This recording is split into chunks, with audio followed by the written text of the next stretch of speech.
class seminar on overthrow of governments in Sri Lanka, Bangladesh, and Nepal. Lessons for the Democratic Republic. Maybe new to social cause. Social Cause is a Hyderabad based civil society initiative which was started way back in 2003, and it has been serving as a vibrant forum for dialogue, reflection, and public discourse on issues of national and social importance. Through lectures, seminars, debates, and book discussions, this organization has consistently promoted social awareness, rational thinking, and a spirit of inquiry. Over the years, distinguished personalities, including policymakers, scientists, activists, and thought leaders, have addressed its gatherings, enriching conversation that shape informal public opinion. Guided by its commitment to social consciousness, nationalism, and the values of democracy, Social Cause continues to inspire citizens to engage meaningfully with challenges facing our society and nation. Today's seminar, which is on overthrow of governments in Sri Lanka, Bangladesh, and Nepal, and lessons for the Democratic Republic India, is also another step in its journey of fostering knowledge, awareness, and collective responsibility. Okay, so I will brief about each speaker. Before the session, before their session, I'm going to give you detailed explanation, but I will just name the speakers. Sri B. Dinesh Kumarji, Dr. B. Dinesh Kumar, he is going to be here along with us. So, Sri Dinesh Kumarji is a highly respected Indian biomedical scientist and pharmacologist who served for nearly 4 decades at the ICMR National Institute of Nutrition, NIN, Hyderabad, retiring as Scientist G, Director Grade basically, after a distinguished career in nutrition, research, and toxicology. Dr. Dinesh Kumar is nationally and internationally recognized for his work in preclinical safety and efficacy, evaluation of biopharmaceuticals, nutrition, pollution interactions, social drug epidemiology, and the prevention of clear early late toxicity. And he played a key role in establishing the Center for Advanced Research in Preclinical Toxicology (PCT) at NIN. And Dinesh ji is also participates as an expert in other national scientific and regulatory bodies as well. And we also have Sri C.H.V. Sai Prasad. Sai Prasad ji is a senior distinguished officer of the Indian Audit and Account Service who served as director at Indirect Taxes and Central Expenditure Audit in the Office of the Controller and Auditor General of India, COG, Hyderabad. In his capacity, he was responsible for leading and overseeing comprehensive statutory audits of indirect tax systems, including GST and customs, and the central government expenditures to ensure compliance and accountability. And post-retirement, he has been currently serving as a member of the Audit Advisory Board under the Office of the Director General of Audit. And Sai Prasad ji is going to take the opening remarks. After that, we will continue the next sessions. Sai Prasad ji. Dignitaries on the dais and dear friends, there are other 3 distinguished guests who all of us are very eager to listen to them. They are subject experts, and before we call upon the subject experts to speak on the topic today, it's my responsibility to welcome you all once again to this seminar.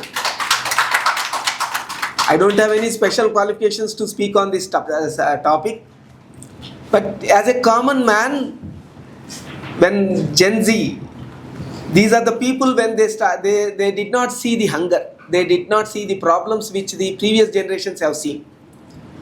And these are the people who have a lot of aspirations. They have so many aspirations and they want many things to be achieved.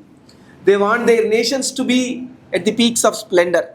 They know the resources that are available. They also are aware of the challenges. But this is the generation, Gen Alpha and Gen Z. These are the 2 important generations, not only in our country but anywhere in the world. They are very important for us, and they are not going to tolerate any nonsense. If institutions are weakened, if there is any autocratic style of governance, these generations will show the way. So, without taking much of your time, this is the topic which is very, very sensitive in nature, and all of us have got some ideas on democracy, and we have each one of us may be having some of our doubts. The speakers will be able to dispel all our doubts, etc. And I once again welcome you all to this seminar. I introduce a brief about Sri Sanjay Pulipaka Garu. Sri Sanjay Pulipaka Garu is a distinguished Indian scholar, policy researcher, and thought leader in international relations and strategic affairs.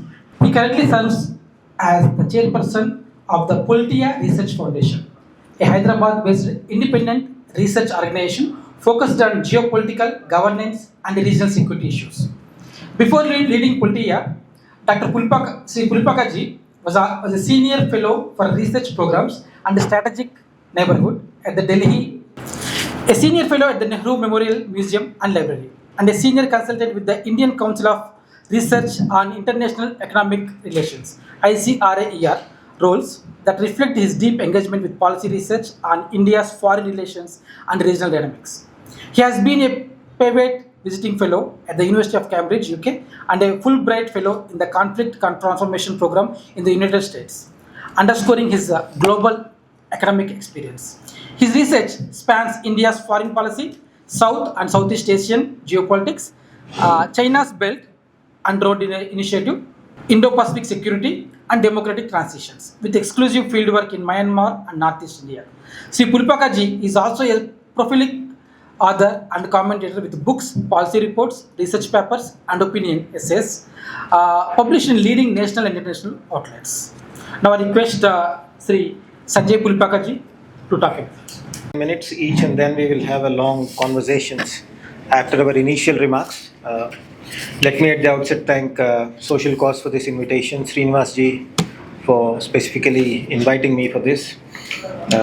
On all the delegates in the panel here, and I have some good friends as co-panelists here with quite a few years of friendship and professional collaboration.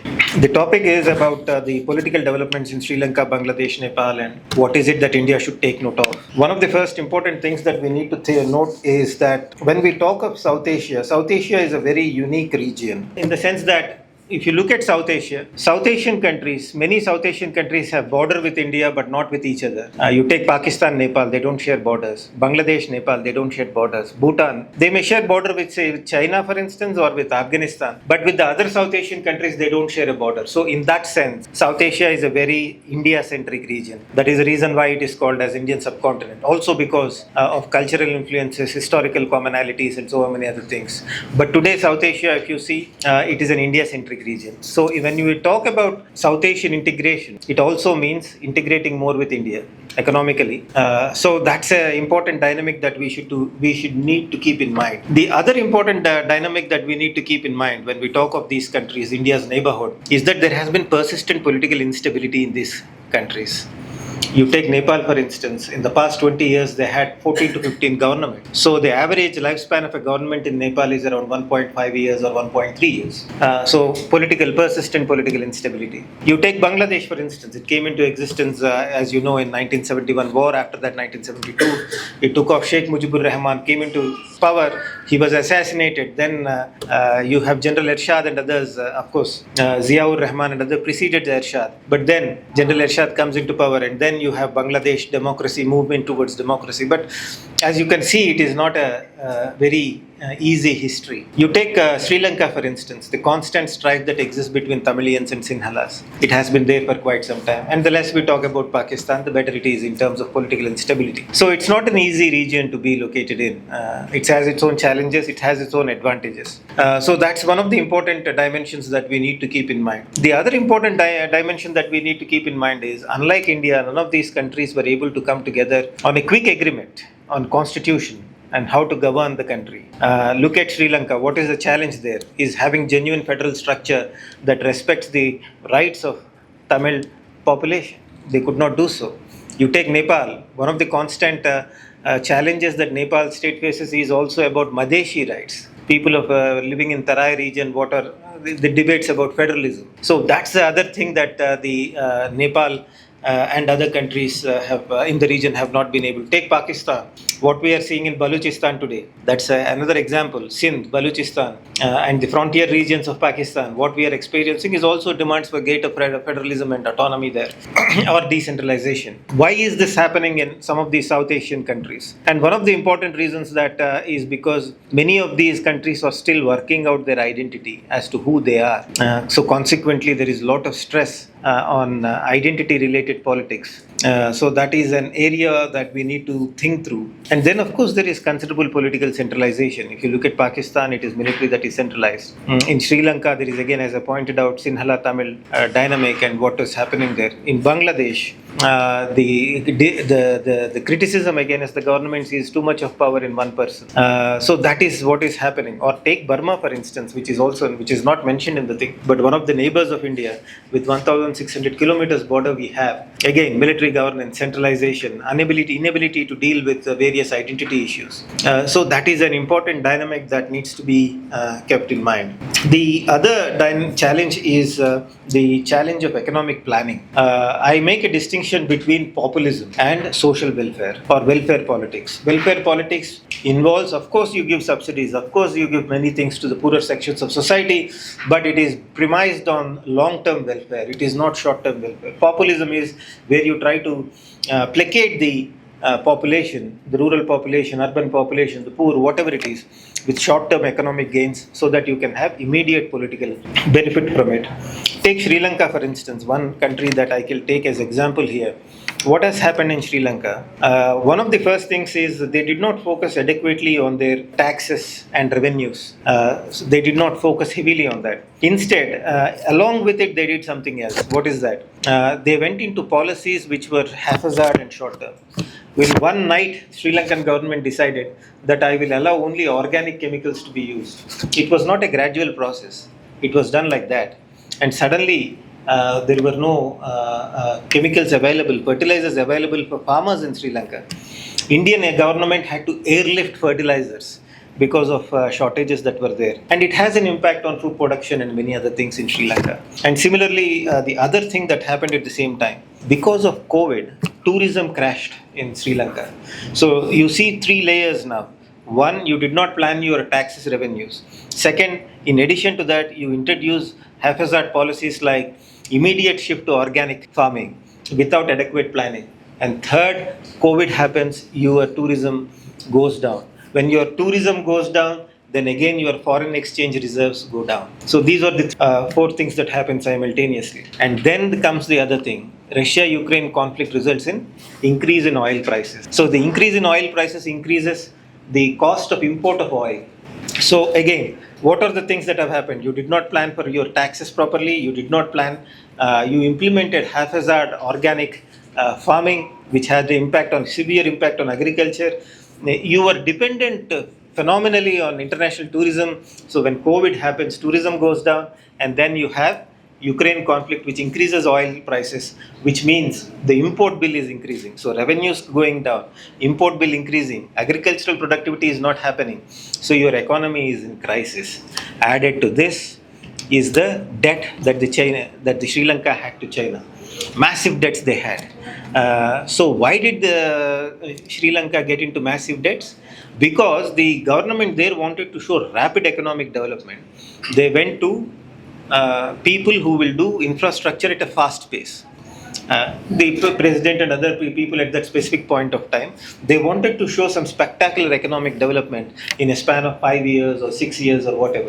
You can't have that you can't suddenly have Singapore in 5 years.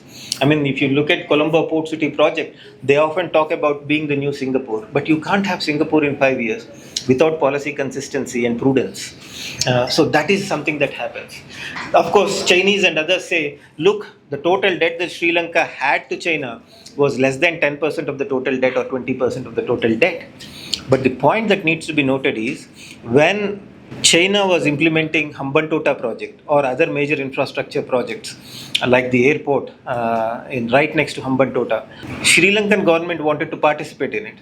The Chinese were giving them loans, yes, 10%, whatever. But you need more money to participate in these massive infrastructure projects. So what did the Sri Lankan government do? They went to international market, borrowed money in the higher interest rate. So if you look at the statistics, it is not merely because of Chinese loans, but you cannot deny that to participate in Chinese infrastructure projects, they took a lot more loans. So you see a constellation of political developments happening at one go in Sri Lanka. A perfect storm was brewing in Sri Lanka. So you did not plan for your taxes. You introduce organic chemicals haphazardly, and then COVID happens. Tourism goes down. Ukraine war happens. Oil prices shoot up, and then you have massive debt with China. So what happens is a massive economic crisis resulting in massive inflation. Currency devalues because you are not able to pay for your import bill. You know what Sri Lankan government did? It had to shut down its embassies in some of the countries to save foreign exchange. That's the scale of crisis Sri Lanka went through. And consequently, there was food crisis, unemployment, inflation. What do people do? They come onto the streets and they start calling for the fall of the government. You know what happened? The leaders flee the country, and then you have new elections and new government comes into play. So this is the scale of economic mismanagement sometimes that happens. And again, we should remember here, India is the country that provided total assistance of $4 billion to Sri Lanka. Not China, not even IMF. IMF to give about $2 billion of loan or whatever, it had to go through a lot of negotiations, conditionalities and all that. Indian government gave $4 billion of assistance to Sri Lanka because it is a neighboring country, it's an important country, and we need to engage with it. So that's the scale of challenges that were faced in Sri Lanka. So it's a combination of events. And if you pause for a while and see, in all these things, luckily, and because of the foresight of our administrative political leadership, we avoided all these challenges. Even we faced these challenges. Even we faced Ukraine war. Even we faced COVID-related challenges. Of course, Sri Lanka, we should not compare ourselves with Sri Lanka. But the point to be noted is, many of these countries experienced these severe disturbances because of these multiple challenges that happened. The same goes with Nepal. The same went with Bangladesh as well. We can debate about what are the various issues that have played greater importance in these countries. In some countries it was COVID and also fuel prices. In some other countries it is unemployment and unrest that people experienced, social unrest that was there in the society. So these are the kinds of things that have created these large-scale political shifts in India's immediate neighborhood. And it has been a challenging time for them. I mean, they are all our neighbors. When they go through so much of pain, it is also not good for us. And as human beings also, we empathize with them. And that's the reason, if you notice, it's the Indian government that has provided $4 billion of aid to Sri Lanka. And we have been very generous with our neighbors as well. But even during COVID, COVID specialist is here. It's better I talk less about it than the chair here. But the point is, even during COVID, the kind of vaccines we provided to the neighboring countries, when we say neighborhood first was really the fact when we shared our vaccines with Bangladesh, Sri Lanka, Nepal, Maldives, Mauritius, name it, we named it. And you know what? During COVID, when there were barriers that were created against movement of people, we brought in patients from Maldives to be treated in India. That's the scale of work. When other countries were trying to stop people from coming in, we specifically chose people who were experiencing pain because of COVID and we treated them. So the challenge is we need to keep an eye out and learn from these countries as to what they are doing right and what they are not doing right, where things have gone wrong and what is it that we can learn from them. And one of the important things that we can take away from these crises is to remember that there are no shortcuts to development. It is going to be a painfully long process. It is going to be, and we have recognized it in our country. And it is important to ensure multiple levels of governance so that people feel included. And these are all the things we have been doing well for quite some time since our independence. And that is something that we can share with our neighboring countries. I won't take the name of the country, but there are people who come to India and we tell them how do we do federalism in our country. We share our experiences. What is fiscal federalism? How do you share revenues between various units of the government? These are all technical details which many experts and others, they share it with them. So neighborhood is going to be a challenge for us. It is going to be an opportunity for us as well, because if these countries do well, like for instance Bangladesh for quite some time did really well economically, it grew much faster than Pakistan. I mean, it came into existence in 1971-72, and then its GDP was much bigger than Pakistan. Its per capita income was much bigger than Pakistan. But sadly, it slipped into political turmoil, and it will have an impact on India's neighboring, which is a neighbor, and our own states which are right next to Bangladesh are experiencing stress in terms of movement of people, in terms of economic disturbances that are happening, movement of goods and services that are going into our neighboring countries. So these are all the challenges that we have. I don't want to take more time. It is already 11 minutes. I was told 10. So I'll stop here and hand over the mic to my next speaker. Thank you. Thank you, Sanjay ji. It was quick, but a lot of valuable points that we have got from this session. Now, I introduce about Sri R. Radhakrishnan ji. Sri Radhakrishnan ji is a seasoned academic administrator and a policy analyst, currently serving as Officer on Special Duty (OSD) to the Chairman of the Telangana Council of Higher Education in Hyderabad. A role he holds with responsibility for supporting higher education policy and strategic initiatives in the state. With over 23 years of experience in teaching, academic administration, research, and policy analysis, he has had a diverse professional journey spanning faculty positions and reputed institutions, involvement in curriculum design and academic planning, and contributions as a political analyst, providing governance and foreign policy insights. Dr. Radhakrishnan, Sri Radhakrishnan ji, academic background includes a master's and a MPhil from Jawaharlal Nehru University JNU in New Delhi and a bachelor's degree from Punjab University in Chandigarh. His teaching portfolio has included courses in Indian politics, international relations, political theory, and public administration, and he has played a key role in the industrial development and student engagement initiatives. Before his current assignment at the TGCHE, he served as a faculty member at Symbiosis Law School, Hyderabad, among other roles in academic institutions across India, and has contributed widely to higher education discourse through teaching, research, and policy engagement. Now I request Radhakrishnan ji to give a talk. Namaskar to one and all. My thanks to Social Cause and Advocate Srihari Garu, and greetings to the delegates on the podium. As my friend Sanjay said, some of us are known to each other, and I must also thank Sanjay for recommending my name.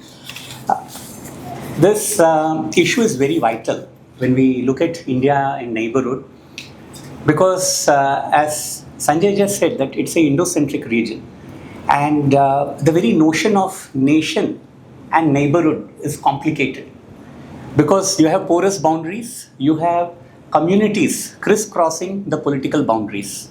So if you remember, some years ago there was a movie called Sarfarosh. Nasruddin Shah is a Pakistani who was trying to create instability within India. And his one regret is two people decided and they drew the boundary. Or some people decided and drew the boundary, and it deprived him of his homeland or the place which he calls as home. So this is something which is very common for many South Asians. We are polyglot in terms of our identity, and we have multiple identities. Unfortunately, in our neighborhood, the identities are in conflict with each other. One can be a Tamilian, a Telugu, as well as an Indian. Okay, but what has happened in the neighborhood? You have states and institutions which could not really promote political integration, because political integration and national integrations are two different dynamic tasks to accomplish. And what had happened, thanks to our own identity as a civilizational state, that we could co-opt various identities, we could resolve this issue of homeland and identity, especially identity with reference to territory. And I think here we must appreciate the reorganization of states was one of the best things which our leaders could have thought of, because every community or most of the communities were not only territorially located, but they could be reassured about the fear of assimilation. So even today there are certain contentious issues, but they are very insignificant in terms of the impact which it could generate. And fairly, we have a democratic polity in South Asia. So we stand out when you compare with our neighbors. So fairly democratic polity, you have an informal, I'm not making a political statement, but you have an informal minority veto. Now minority is a very subjective term. I'm not referring to any particular community or religious identity. It could be an ethnic group, it could be a caste group or anything. So it is a kind of consociational democracy. There was a scholar, Aaron Lippard, who had talked about consociational democracy. So India is a very classic case where you could accommodate anybody in the power structure. If there was some problem in Assam, suddenly they are co-opted into the mainstream. Many decades ago, if you remember, there was a youth leader called Prafulla Kumar Mohanta, and how he was integrated within the Indian system, and he went on to become the chief minister. So was the case of Mizoram. Unfortunately, Mr. Swaraj Kaushal passed away recently. He played a very important role in bringing the Mizos into the mainstream, Laldenga and Brigadier Xylo. And we are also in the club of major economies. These are the things which really make India stand out. Now even in Davos, the very discussion between Minister Ashwini Vaishnav and the economist Geeta Gopinath, and luckily pollution was only seen as a big issue rather than any other issues when it comes to emerging India. The most important aspect which we also must take notice today is the demographic dividend. Now the challenge is for the union government and the state governments to come together and reap the harvest in terms of having a well-skilled task force, which again puts us on a different pedestal when you are addressing a globalized world. So these are issues which will play a very important role. Now before going to South Asia, the problem in South Asia, we have to accept that, as earlier the speaker said, that Gen Z is going to play a very important role.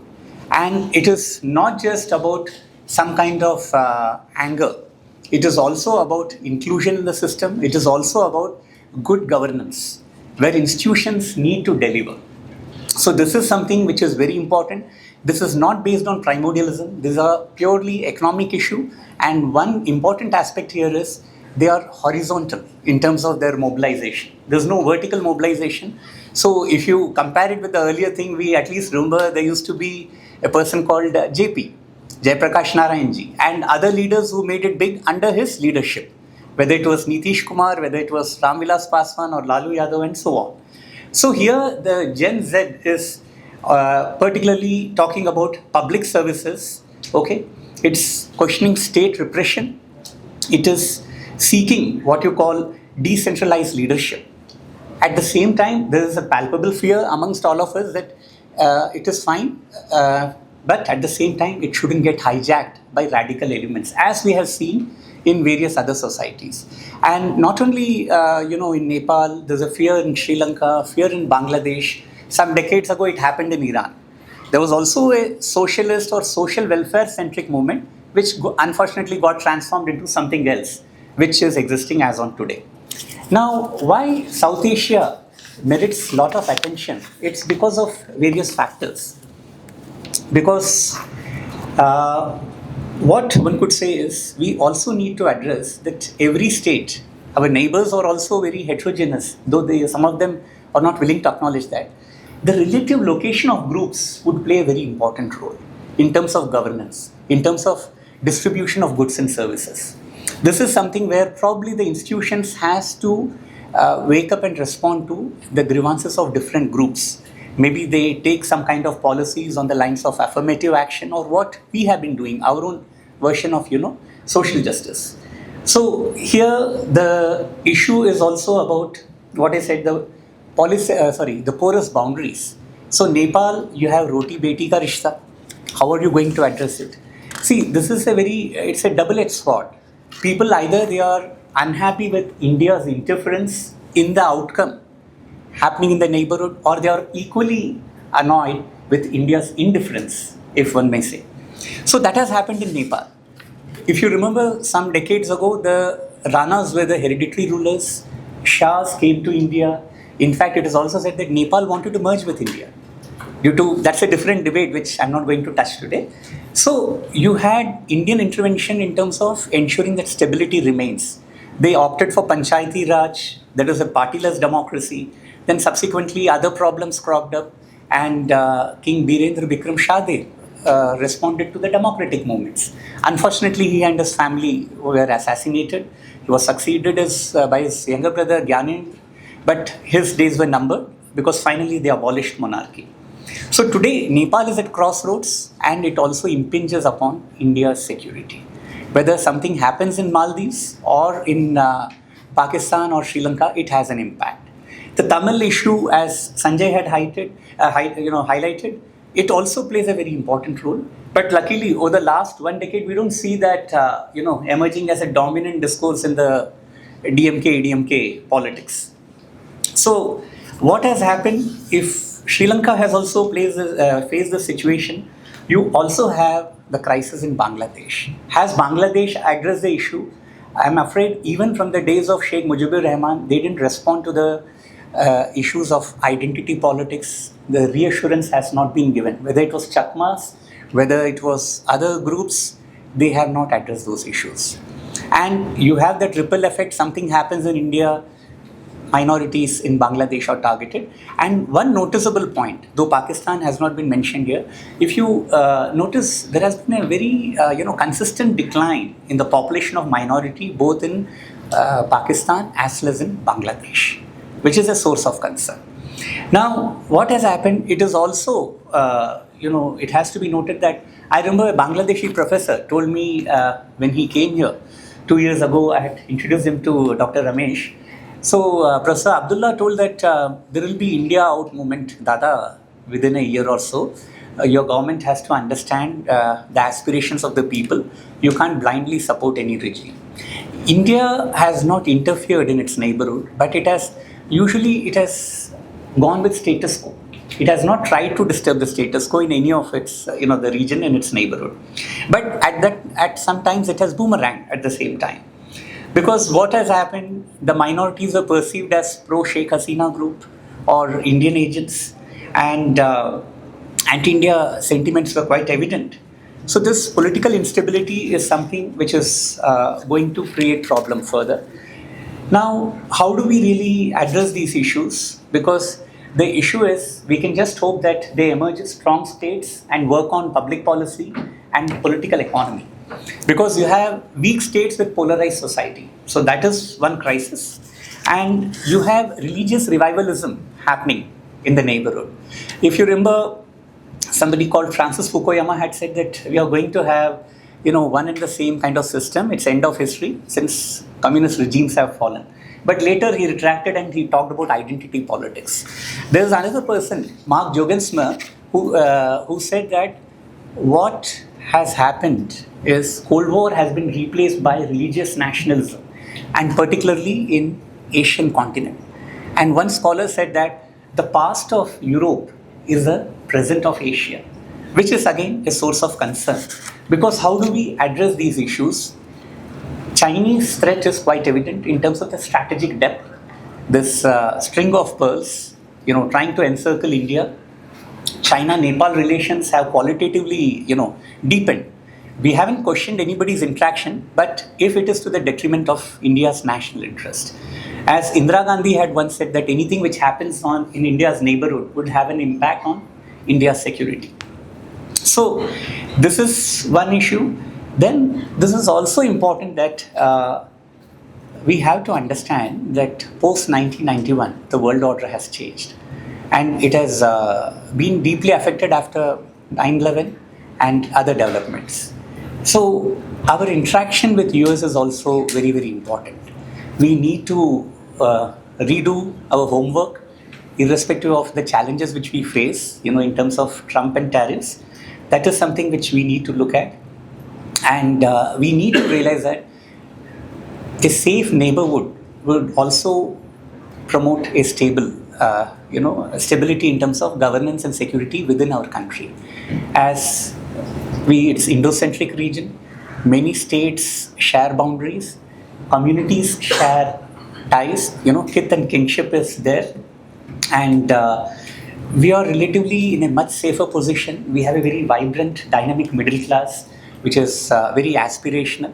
And by and large, the country is very, it has very high hopes, and the youth is playing a very vital role. Especially we are seeing the last 10 to 20 years, how we position ourselves, instead of confining ourselves to that third world country, we are also thinking, as well as doing work. I mean, we are working in that direction in terms of how we could negotiate and be a state which plays a very important role. Somebody called India as a swing state. It doesn't flip, but it swings in accordance to its national interest. Okay, so we also, luckily, the last 1 decade, we also witnessed multi-alignment. So you have to engage different stakeholders because everybody has different set of national interest and objectives. So that would play a very vital role. And just few days back, as we heard from the Canadian Prime Minister, so certainly we have always been open to global partnership, and we also realize that there is some shift in the global order, and every country wants to maintain their own respective strategic autonomy. Here, what has happened is we have not shed our old avatar, we have just transformed ourselves. What has happened, some people also lament about non-aligned movement in terms of our foreign policy. Incidentally, we are told that General Ziaur Rahman played a very important role in SAARC, the way Nehru played an important role in non-aligned movement. But here we have to understand it was more about autonomy in foreign policy, because we are caught between two warring factions. And how would you, one American said neutrality is immoral. Okay, so I think the Secretary of the State those days. But what has happened, there was also fear about the big brother approach. General Ziaur Rahman and others thought that, India is big, overwhelming. But here I would also like to conclude that India is big but not overwhelming. It is omnipresent. It's there everywhere, but it has always respected sovereignty, territorial integrity. So I think the other issues are something which I would be happy to address during the question answer session. Thank you. Thank you, Ji. That was a thought-provoking session. Now, I introduce Dr. Ramesh Kanneganti. So, Dr. Ramesh Kanneganti is a noted Indian academic, security expert and policy researcher, serving as founder and director of the Center for Human Security Studies, CHSS, a Hyderabad-based non-governmental, non-profit think tank focused on human security, national security, and India's external affairs. He holds a PhD and MPhil in the American Studies from the School of International Studies, Jawaharlal Nehru University, New Delhi, as well as a postdoctoral fellowship in security studies from the Bezos Center for Strategic Studies in Israel. Dr. Kanneganti has also been a fellow in the US State Department's International Visitor Leadership Program, IVLP, and completed advanced studies including a human-centered AI strategy program at Stanford University, reflecting his broad academic and strategic expertise. Under his leadership, CHSS conducts research, policy analysis, and capacity building initiatives on issues such as internal security, counterterrorism, maritime and cyber security, emerging technologies, and human security challenges. He is a frequent speaker and visiting faculty at institutions including the Andhra Pradesh Police Academy, National Investigation Agency, National Industrial Security Academy, and University of Hyderabad, and regularly provides expert analysis on national and international security matters. Dr. Kanneganti's book bridges academic scholarship with real-world security, policy, and education, making him a respected voice in strategic studies and public policy discourse. Now I request Dr. Ramesh ji to take start. Firstly, I wanted to thank Srihari, Brother Srihari. It's been so long. I request all the audience first to put your hands together for the social cause. I have more than a decade, maybe 2 decades. I personally know him more than a decade, I think. So firstly, running a small public policy forum itself deserves a lot of sacrifice, and it requires a lot of sacrifice and time and management. So we have to give due credit to people behind social cause. So on that count, Srihari ji, we are with you. So let me thank my seniors and my friends, Dr. Sanjay Pulipaka sir and Radhakrishnan. I learned a lot from their inputs just now they have given. Like you, I also learned from their analysis and analysis. And I want to thank both the seniors here sitting here. Thank you, sir. I am Dr. Ramesh, Kanneganti, as introduced. My great-grandfather, I have to talk, and then I'll get into the topic.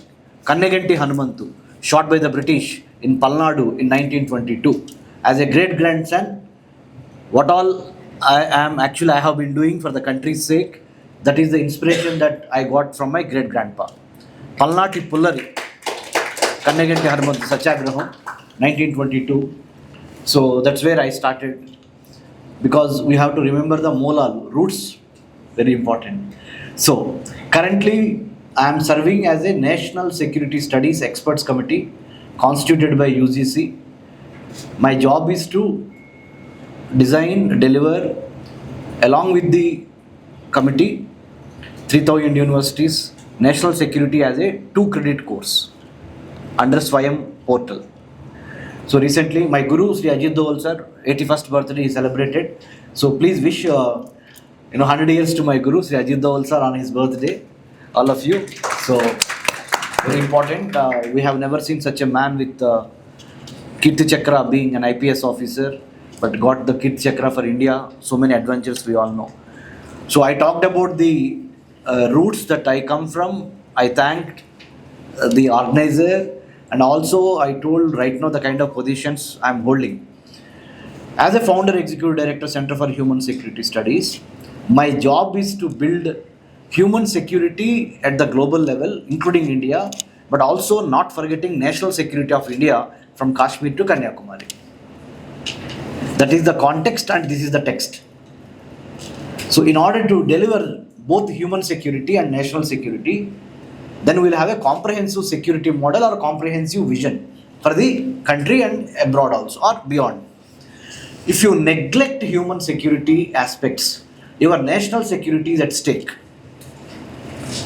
Today's human insecurities are tomorrow's national security challenges.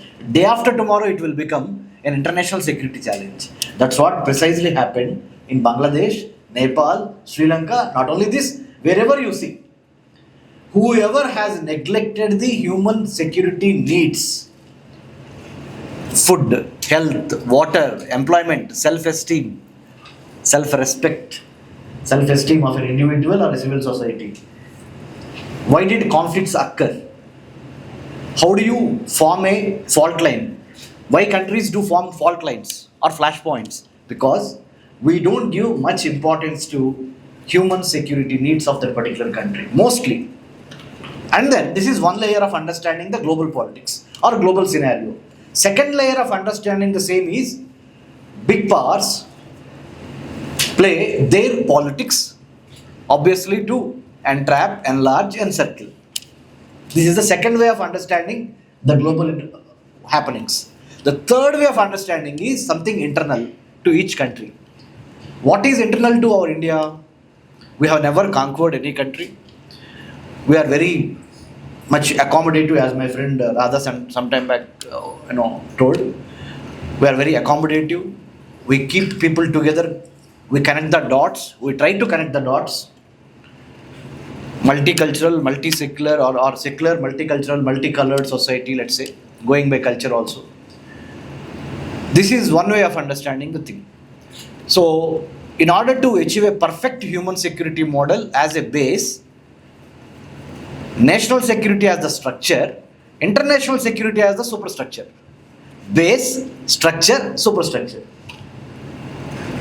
If without having a proper foundational base, that is human security, you cannot and you will not be able to achieve a robust national security architecture.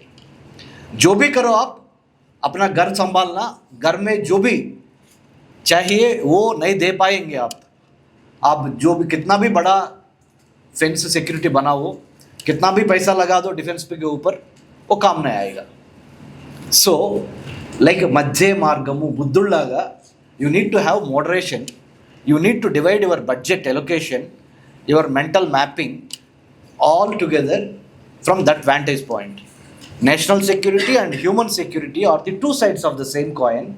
If you ignore one, the other side will not have any value. So how much of money is going to education, health, water, employment, environment?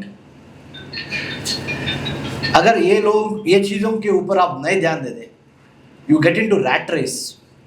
Since they have acquired F-16s or F-14s or F-35s, since they have so much of military power, I should have. Since they have spent a lot of money on satellites, I should spend. If you get into this rat race, you will end up burning your fingers, number one. And also, as my senior and my mentor, Dr. Sanjay sir said some time back, very, very important to take care of the local voices as well as understanding the local challenges. If not treated well at the right time, the potential to become tomorrow's international security challenges. India has, how many of you know India has 15,000 kilometers of land borders?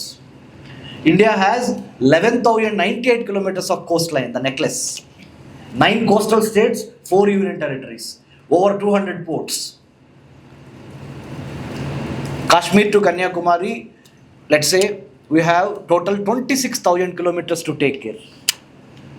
26,000 కిలోమీటర్లని ప్రతిరోజు day in and day out our Indian navy, coast guard, army, police, CISF, CRPF, ITBP, BSF, IB, RA, customs, जो भी all these are the national security agencies.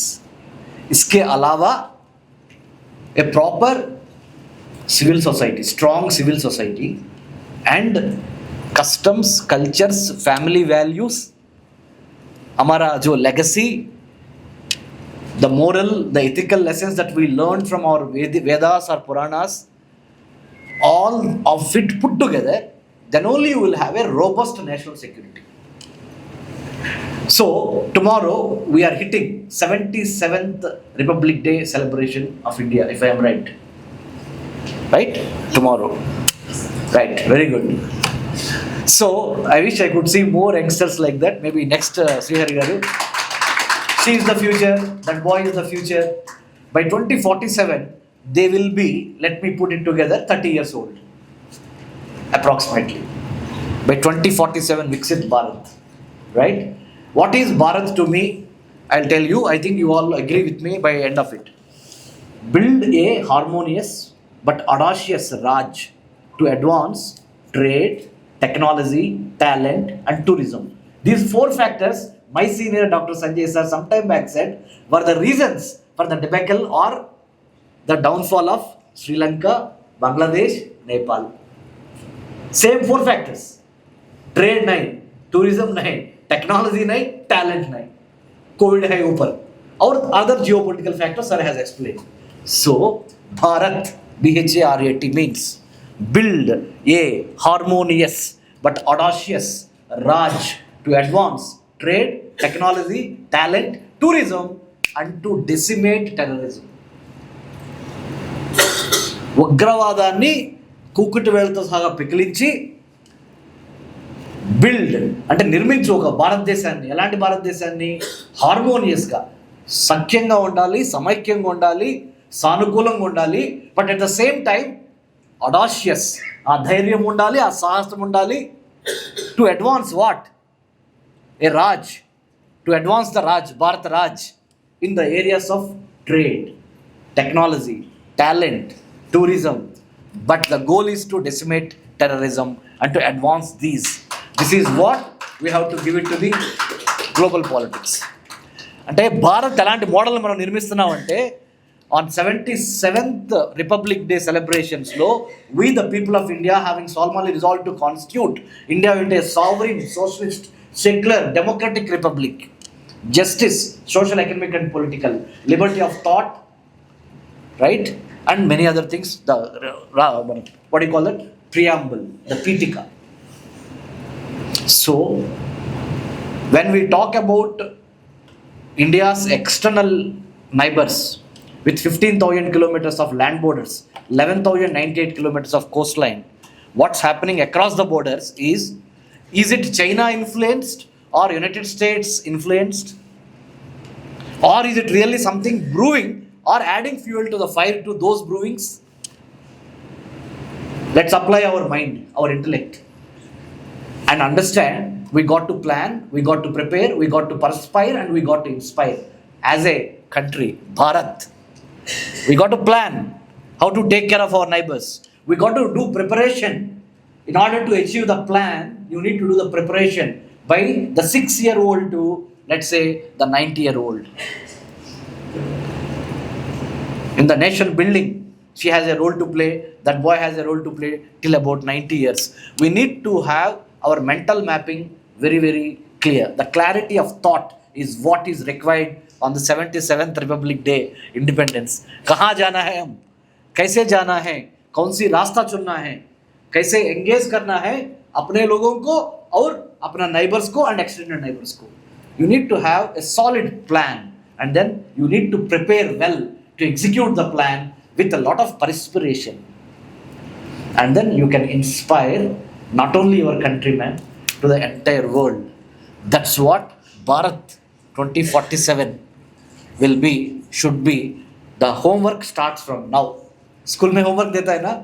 So to get a good grade in the Committee of Nations out of 195 or 190 plus countries, if India has to be on the Committee of Nations number 1, we have the wonderful political democratic model happening. Okay, mixed economy, but still economy wise also we reached number 4. Even though nakkaki nagalokaniki, let me put it in Telugu so that it will reach your heart very directly. Nakkaki nagalokaniki ఉన్నంత తేడా ఉంది. $32 trillion ఎక్కడ, $22 trillion ఎక్కడ, $4 trillion ఎక్కడ, 4.5 ఎక్కడ ఉంది కదా చాలా. కానీ మన ఇంటెంటు, మన కంటెంటు, మన character for the country sake అలైన్మెంట్లోకి వచ్చినప్పుడు మనమే గెలుస్తాం. Our intent, our content and our character for the country sake with this model, then there are 5 Panchabhutas, right? We all know. Right now in 21st century, if we can use those 5 Panchabhutas like AI, blockchain, IoT, big data, 5G, again there are 5 important elements. You have to plan, prepare, perspire and inspire with this model, understanding what's happening in Nepal, what's happening in Bangladesh, what's happening in Sri Lanka, what's happening in Venezuela, what's going to happen in Greenland, what's happening between Iran and USA, and what's happening between Israel and Palestine, what's going to happen to us in the midst of all these geopolitical tensions, and then be very, very spirited, intellectually. We need to have 5 fitnesses. Panchabhutas I told you some time back. To understand our neighbors also we need to have 5 fitnesses. समझना भी, problem को समझना भी smartness है. समझने के बाद हम क्या करेंगे, क्या करना चाहिए, वो भी it will add. You know what are the important 5 fitnesses from the 6-year-old to 90-year-old? Let's say the physical fitness part of it, the intellectual fitness part of it, the emotional fitness part of it, the spiritual fitness part of it, leading to the financial fitness, the 5th element. So I have divided the whole game into 5 इधर 5 उधर. बीच में ये सारे जो disturbances हो रहे हैं, ये 10 से इसको समझ के प्रॉब्लम भी आइडेंटिफाई करना है, प्रॉब्लम का सॉल्यूशन भी हम ही करना है. ट्रबल शूटर बनना है Bharat. So this is what I wanted to stop now. In question answer session, I will take your questions.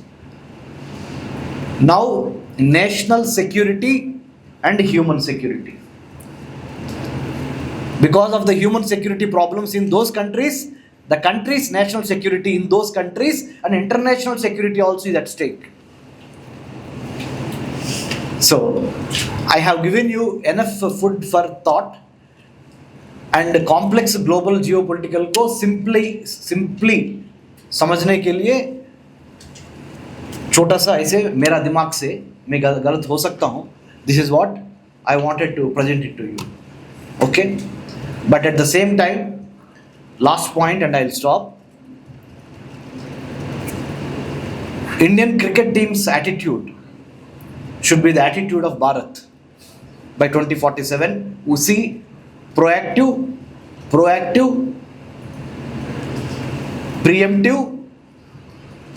no reactive foreign policy, no reactive defense policy, no reactive economic policy. नहीं चलेगा भाई.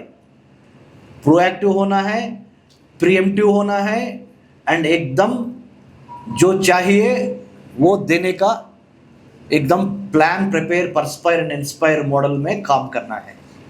Thank you. जय Hind. State agricultural this thing. Then they have asked me that you are a Norman Borlaug fellow. Do you know who is a Norman Borlaug? I was always under the impression that he is an agricultural scientist. Norman Borlaug is a social scientist and he was a farmer. What he took a aim is that never keep the stomach empty. If you keep the stomach empty, there will be a violence everywhere. So that hunger, it plays a very, very important role. At that time, I understood as a pharmacologist and a Norman Borlaug that is how it is related. Now I take the lectures in NHRC on this subject only, sir. So I am thankful to you, sir. You brought out a very important point. Now coming to Radhakrishnan, sir. First of all, we were very new to this because we are scientists working in some chamber. So audience also the same. When I discussed this topic to some of the people who are ready to sponsor or this thing, ये क्या topic है कुछ समझ में नहीं आ रहा. Sir, the reality is this, sir. It is a reality we have to. Now today you have told us what is a gap. We have to understand a political integration and a national integration. And these two things which you have brought to us, we will definitely try to take further leads on this and try to go further, sir. Thank you for your presence, sir. Dr. Sanjay ji, you have actually how it is important because political speeches were there that by our neighbor should be good and we have to be good with the neighbor unless neighbor dictate us. That specific matter, I think, sir, we have to expand it, sir. You are very particularly, you have told that we understand why neighbors and Southeast Asia and India centric is important. Thank you, sir, for sharing a very good knowledge. Sai Prasad ji and we are all together from a very long time. And Sai Prasad ji has told very important point with the economic relationship that we are performing well. We are happy with that India, that we will do it better. And today we will close this meeting with my personal thanks to everyone, sir, who were present. వీడియోని like చేయండి, మీ అభిప్రాయాలని comment రూపంలో తెలియచేయండి. మీ friends and family మెంబర్స్కి వీడియోని share చేయండి మరియు ఛానల్ని subscribe చేయండి. బెల్ ఐకాన్ని క్లిక్ చేయండి. Thank you for watching video.